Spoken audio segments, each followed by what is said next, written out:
Telugu digital media network లో political కేటగిరీలో number 1 కేవలం 72 గంటల్లో 1,50,00,000 వ్యూస్ పైగా పాపులర్ టీవీ నెట్వర్క్. తెలంగాణలో ఫోన్ల ట్యాపింగు సంచలనం సృష్టిస్తున్న పరిస్థితి. గతంలో పీసీసీ చీఫ్‌గా ఉన్న రేవంత్ రెడ్డి ఫోన్లను ఇంటెలిజెన్స్ మాజీ చీఫ్ ప్రభాకర్ రావు ఆయన ట్యాప్ చేశారని చెప్పేసి వార్తలొస్తున్నాయి. అదేవిధంగా గత ప్రభుత్వము బీఆర్ఎస్ ప్రభుత్వం హీరోయిన్‌ల ఫోన్లు కూడా ట్యాపింగ్ చేశాయని చెప్పేసి ఒక చర్చ నడుస్తుంది. ఎట్లా చూస్తారండి ఒక సినీ ప్రొడ్యూసర్‌గా?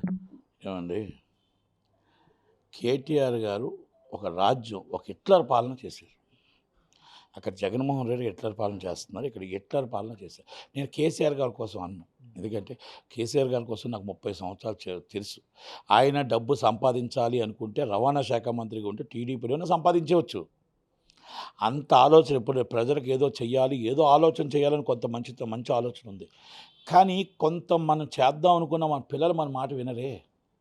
మన పిల్లలు వినరే. మనం చేద్దాం అనుకున్నప్పుడు ఈరోజు మనం చేసే ఇల్లు, మనం కట్టే ఇల్లు ఈరోజు మనకు నచ్చదు. మన పిల్లలు ఇంకా వెరైటీగా చేయాలనుకుంటారు. అలాగే మన పిల్లలకు నచ్చదే. వాళ్ళ పాలన చేస్తూ ఈరోజు వాళ్ళ పాలనలో ఈ బ్యాడ్ వచ్చిందే తప్ప ఆయనకు వచ్చిందని నేను అనుకోను. అలాంటిది ఈ ట్యాపింగ్ అయినా లేకపోతే హీరోయిన్లు ఫోన్ ట్యాపింగ్ అవ్వచ్చు.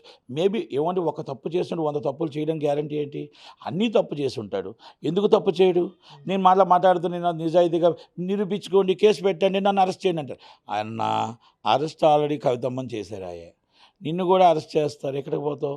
ఏమైనా తప్పు జరిగితే అరెస్ట్ చేస్తారాయే. సంతోష్ గారిని చేయొచ్చు, నిన్ను చేయొచ్చు, ఇంకోళ్ళు చేయొచ్చు. తప్పు జరిగితే ఎవరైనా ఇంక్లూడింగ్ నేనైనా అరెస్ట్ చేస్తారు. మీరు చేసిన అరాచకం భుజంగరావు గారిని ఆ రోజే నేను చెప్పాను 3 సంవత్సరాల క్రితమే. ఈ భుజంగరావు గారు సీఏగా ఉండేటప్పుడు ఇక్కడ పబ్బులు నడుపుతుంది ఆయన, ఇది సీఎం గారు అండదండలతో నడుపుతుంది ఆయన, వసూలు చేస్తుంది ఆయన, దందలు వసూలు చేస్తుంది ఆయన, ఫోన్ ట్యాపింగ్లు చేస్తుంది ఆయన, హీరోలను బెదిరిస్తుంది ఆయన, డ్రగ్స్ హీరోయిన్లు బెదిరిస్తుంది ఆయన.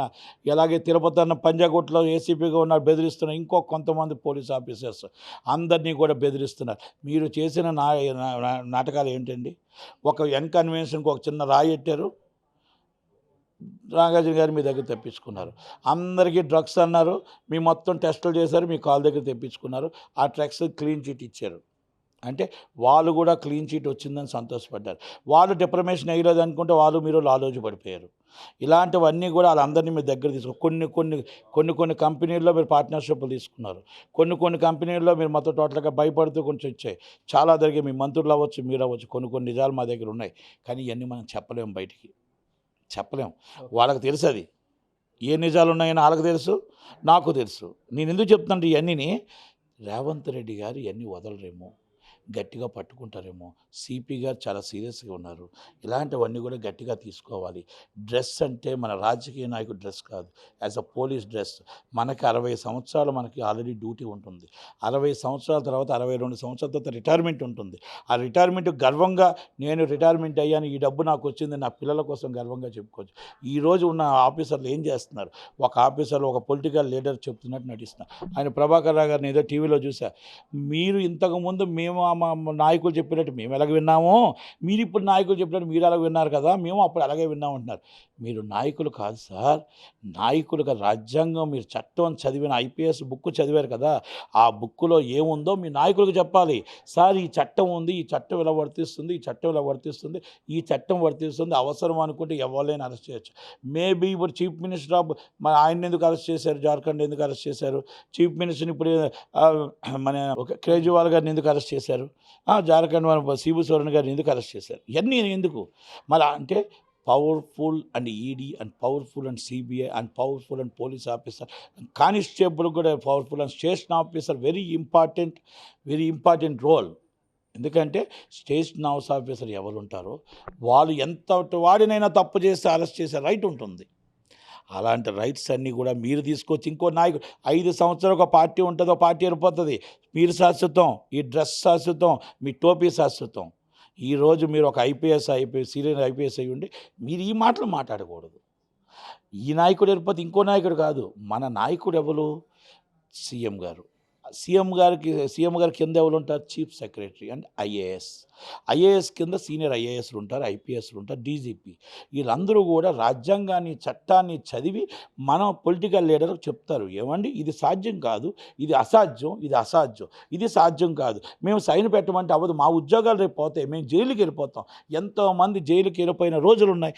ఎంతోమంది జగన్మోహన్ రెడ్డి గారి వల్ల జైలుకి వెళ్ళిపోయి నానా బాధలు ఐపీఎస్లు పడ్డారే. మరి ఆ గుర్తు మీకు రావట్లేదా? మరి అలాంటప్పుడు మీరేం మాట్లాడుతున్నారండి? ఈరోజు ఫోన్ ట్యాపింగ్ వచ్చి వాళ్ళు చేయమన్నారు, వీళ్ళు చేయమన్నారు. మీకు ఈ ఫోన్ ట్యాపింగ్ కోసం ప్రజల దగ్గర ఎంతోమంది ఎలక్ట్రికల్ బాండ్ల కోసం, బీఆర్ఎస్ కోసం, ఏ పార్టీ ఎక్కడి నుంచి డబ్బు వస్తుంది, ఏ విధంగా తీసుకొస్తున్నారు. ఒక రేవంత్ రెడ్డి గారిని ఒక ప్రతిపక్ష నాయకుడిగా వాళ్ళ ఇంట్లో సంభాషణ కూడా మరి టోటల్గా ఒక భార్యాభర్తలకు బెడ్రూమ్లో సంభాషణ కూడా మీరు వినడానికి సిగ్గులేదా? రేపు మీ భార్య పిల్లల సంభాషణ ఇంకొకరు వింటే, మీరు ఇదే రికార్డింగ్ చేస్తున్నారే, మీ భార్య పిల్లల సంభాషణ మీకు వింటే మీకు అది అనిపిస్తుందా అని అడుగుతున్నాను నేను మిమ్మల్ని. సంభాషణ ఎవరు రికార్డింగ్ చేస్తున్నారో ఆ రికార్డింగ్ చేసిన వాళ్ళకి, మనకి భార్య ఉంది, మనకి పిల్లలు ఉన్నారు, వాళ్ళ సంభాషణ మనం వినడం కరెక్టా? ఇది తప్పు కదా. ఆఫీషియల్గా మన సుప్రీంకోర్టు గైడ్లైన్స్ ప్రకారం ఇలాంటి మనం చేయకూడదు కదా. ఇలాంటి వాటిలో ఎన్నో శిక్షలు పడ్డాయి కదా. మనం ఈ డ్రెస్ వేసుకుని వాళ్ళకి అమ్ముడు పోవటానిక, వాళ్ళ దగ్గర బానిసగా బతకడానిక అని ఎందుకు మీరు అనుకోలేకపోయారు? ఇలాంటి వాళ్ళని సుప్రీంకోర్టు సుమోటోగా కేసు తీసుకొని నడి రోడ్డు మీద టాడా యాక్ట్ మీద పెట్టియాలి. టాడా యాక్ట్ పెట్టి లోన్ వేసే శాశ్వతంగా బెయిల్ రాకుండా చేయాలా? ఇలాంటి వాళ్ళని చేయగలమా? పార్లమెంట్లో అమెండ్మెంట్ చేయగలమా? ఆ ధైర్యం ఈ గవర్నమెంట్లకు ఉన్నాయా? ఇలాంటి వాళ్ళని ఉండటానికి అనర్హులు. ఎందుకంటే ప్రజల స్వేచ్ఛ ఒక ఫోను, ప్రజల స్వేచ్ఛ ఒక రూము, ప్రజల స్వేచ్ఛ, ఆ స్వేచ్ఛను కూడా మీరు అరిద్దాం అనుకుంటే ఎంత దాకా కరెక్ట్? అంటే ఒకరిద్దరు మాటలు వింటే తప్పేముందని చెప్పేసి కేటీఆర్ చెప్తున్నారు. ఎవరి ఒకటి అది మరి ఆయన అజ్ఞానితో అన్నాడా, విజ్ఞానంతో అన్నాడా? విజ్ఞానమో అజ్ఞానమో అది దాన్ని ఎవరు వింటారంటే ఉగ్రవాదులకి. అది permission it's court and permission already కొన్ని దానికి ఒక నామ్స్ ఉన్నాయి. ఆ నామ్స్ ప్రకారం ఉగ్రవాదులకి మనకు వచ్చే అవతరకాశం, మన దేశానికి ముప్పు ఉన్న వాటికి అలాంటివన్నీ కూడా మనం కొంచెం ఫోన్ ట్యాపింగ్ చేసుకోవడం కొన్ని సందర్భాలు ఉన్నాయి. దానికి ఏ విధంగా రేవంత్ రెడ్డి గారిని వినటానికి అవకాశం ఉందని చెప్పారు కేటీఆర్ గారు. ఏ విధంగా మరి మీ ఫోన్ ట్యాపింగ్ చేసి ఇవ్వచ్చు కదా. మరి మీ ఇంట్లో మరి వినొచ్చు కదా. మరి కవిత గారు వినొచ్చు కదా. ఎవరు ఇది కరెక్ట్? ఇది పొలిటికల్లో అంటే ఇది ఎంత దాకా కరెక్టు? అంటే మీ చుట్టం భుజంగరావు గారా, మీ చుట్టం ప్రణతిరావు గారా, అందరూ మీ చుట్టాలే కదా. బయట వాళ్ళు ఎవరున్నారు? ప్రభాకర్ రావు, అందరూ మీ చుట్టాలే. ఎఫ్డిసి రామ్మోహన్ గారు మీ చుట్టమే. ఎవరు మీకున్నారు? మీకు ఎవరు కావాలి? ఒకప్పుడు మీకు సినిమా ఫీల్డ్ ఎవరో తెలుసా? తెలియదు. మీ సినిమా ఫీల్డ్ ఎలా మీరు వంగ తీసుకున్నారు? ఎలా మీ దగ్గరికి వచ్చారు? అయ్యప్ప సొసైటీకి ఒక గోడ ఎరగొట్టారు. అయ్యప్ప సొసైటీ మొత్తం మళ్ళీ పూర్తిగా ఎందుకు ఎరగొట్టలేపారు? Is acting. కన్వెన్షన్ గోడ ఎరగొట్టారు. Is acting. 10 సంవత్సరాలు మీరు ఉన్నారు, ఏం సాధించారు? ఫలానాది మీరు నిజాయితీగా చేసామని ఒక మాట చెప్పండి. అంటే వాళ్ళని బెదిరించో అదిరించో డబ్బులు తీసుకున్నారు. ఇది వాస్తవం, ఇది నిజం. ఏమనంటే మిమ్మల్ని మా మనసును కొట్టడానికి ఆ బాలక సుమాను కొంతమంది ఒక 50 మంది ఒక రౌడీలా కొట్టడానికి వస్తారు. మనుషులను రోడ్డు మీద కొట్టడమే, రూములో వేసి చితక కొట్టడమే. ఇలాగ ఎన్నో చేశారు మీ 10 సంవత్సరాలు. ఇది వాస్తవం కాదా? మొత్తం టోటల్గా ఏమనంటే మీరు మళ్ళా తెలంగాణ వాదం వెతుకుతారు. తెలంగాణ వాదం కాదు, ఆ తెలంగాణ తెలుగు వాళ్ళందరూ కలిసి ఉండాలి. తెలంగాణ వాదం అవ్వచ్చు, ఆంధ్ర వాదం అవ్వచ్చు. మీరు తెలంగాణకు అభివృద్ధి చేయడానికే మీకు ఇచ్చారు పదవులు. మీ 5గురు బాగుపడటానికి, మీ 5గురికే తెలంగాణ కాదు, 4 కోట్ల మంది తెలంగాణ. ఇది ప్రజల తెలంగాణ. ఈ ప్రజలందరికీ మీరు చేయాలి. ఒక్కసారి గుండెల మీద చేసుకొని మనం కరెక్ట్గా చేసామని కేసీఆర్ గారు అనుకోమానండి. గుండెల మీద చేసి మేము తెలంగాణ తెచ్చాం, మీరు తెలంగాణ తేలేదు, సోనియమ్మ తెలంగాణ ఇచ్చింది. ఈ జోబులో డబ్బులు నేను ఇస్తే మీకు ఇచ్చినట్టు, నేను లాక్కుంటే దొంగతనం అవుతుంది, నేను దౌర్జన్యం చేస్తే రౌడీజం అవుతుంది. దౌర్జన్యం చేయడానికి మీకు స్టామినా లేదు, లాక్కోవడానికి మీ దగ్గర స్టామినా లేదు, ఫోర్స్ లేదు.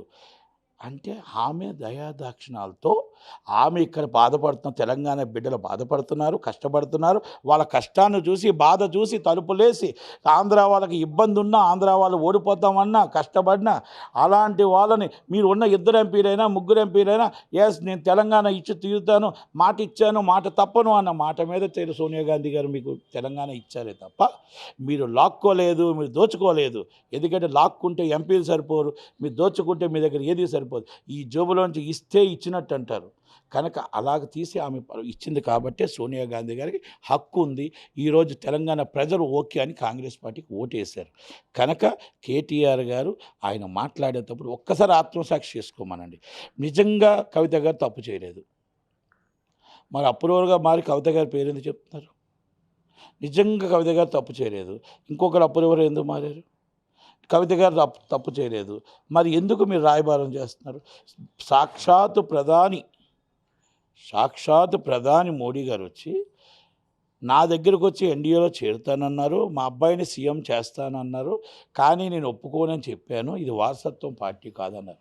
ఇది మరి సాక్షాత్ ప్రధాని మాట, దేశ ప్రధాని మాట నమ్మాలా వద్దా? ఆయన మాటకు మీరు ఎందుకు ఖండించలేకపోయారు? ఎక్కడ నేను అన్నానన్న మాట ఎందుకు అనలేకపోయారు? మీరు కేటీఆర్ గారు సీఎం వద్దని అంటానికి ఎవరు అనట్లే. ఆయనకి ఎలిజిబిలిటీ ఉంటే ఆయన సీఎం అవుతారు, ఎవరి కాలు అవుతారు. కానీ మన ఇప్పుడు జగన్మోహన్ రెడ్డి గారు ఉన్నారు, వారసత్వం రాలే. 10 సంవత్సరాలు జనాల దగ్గర కష్టపడి అక్క చెల్లి అని జనాల దగ్గరికి వచ్చే రాజకీయ నాయకుడు అయ్యి, రాజకీయ నాయకుడిగా 47% ఓటుతో ఈరోజు పార్టీ స్థాపించి సీఎం అయ్యాడు. అది వారసత్వం పార్టీ అంటారు. కనుక మనం ఇవన్నీ కూడా చూసుకొని ఆలోచించాలి తప్ప మనం ఈరోజు కేసీఆర్ గారు కానీ, కేటీఆర్ గారు కానీ, హరీష్ రావు గారు కానీ, కవిత గారు కానీ, సంతోష్ గారు కానీ మీ 5 పార్టీ బీఆర్ఎస్ కాదు, మీ 5 పార్టీ తెలంగాణ కాదు. ఇది తెలంగాణ అంటే 4 కోట్ల మంది ప్రజలది. ఆ ప్రజలకు మనం ఏమి చేసాం, ఏమి నష్టం వచ్చింది, మన వల్ల మనకి మీరెంత లాభం పొందారు, ఒకప్పుడు మీ ఆస్తులు ఏంటి, ఈరోజు మీ ఆస్తులు ఏంటి, తీసి బహిరంగంగా మీరు ఏం వ్యాపారాలు చేశారు, ఎందుకు ఇన్ని ఇల్లులు వచ్చాయి, ఇన్ని కోట్లు వచ్చాయి, ఇన్ని కార్లు వచ్చాయి, ఎక్కడి నుంచి వచ్చాయని ఒక్కసారి మనం అన్నీ బేర్ చేసుకొని అప్పుడు దానికి సిద్ధపడండి, బాగుంటుంది తప్ప మేము ఆస్తులు పెంచుకోవద్దని చెప్పట్లేదు, ఆస్తులు సంపాదించొద్దని చెప్పట్లేదు. ప్రజల్ని గుర్తుంచుకోవాలా, ప్రజలను ఆలోచించాలా. ప్రజల కోసం మీరు ఆలోచించలేదు కాబట్టి మిమ్మల్ని ప్రజలు దించారు, వాళ్ళకి మ్యాండేటరీ ఇచ్చారు. కనుక వాళ్ళు ఇప్పుడు ఎలక్షన్ ఉన్నారు, మీరు వచ్చి ఎంపీ ఎలక్షన్లో గెలవండి, మళ్ళీ 17 సీట్లు గెలవండి. ఎస్ మాకు మ్యాండేటరీ ఇచ్చారని చెప్పేసి మీరు మళ్ళీ పార్లమెంట్లో పోరాటం చేయండి. కానీ ఇలా మీరు వచ్చి కలబులు కబుర్లు చెప్పి ట్యాపింగ్ చేస్తే తప్పేముంది, ఒకరిద్దరితో చేస్తే తప్పే ఉంది. ఒక్కరు కాదు, ఇద్దరు కాదు, అది రాజ్యాంగ విరుద్ధం, చట్ట విరుద్ధం. సుప్రీంకోర్టు గైడ్లైన్స్కి మొత్తం 100% తీసుకెళ్ళి ఇమ్మీడియట్లీ వాళ్ళని తీసుకెళ్ళి లోన్ వేసేసేయాలి, నాన్ బెయిలబుల్. అది దాని మీద చట్టం కూడా అమెండ్మెంట్ ఇంకా గట్టిగా చేయాలి. సుమోటోగా సుప్రీంకోర్టు తీసుకుంటుంది అనుకుంటున్నా, తీసుకొని సుమోటోగా వీళ్ళందరినీ కూడా తీసుకెళ్ళి లోన్ వేయాలని అనుకుంటున్నా. ఈ రాజకీయ నాయకులకు తగిన గుణపాఠం చెప్పాలి. ఎవరు చేయించారో వాళ్ళని పట్టుకోవాలి రేవంత్ రెడ్డి గారు గట్టిగా, పోలీస్ ఆఫీసర్స్ని కాదు, వాళ్ళని కూడా పట్టుకొని లోన్ వేయాలి.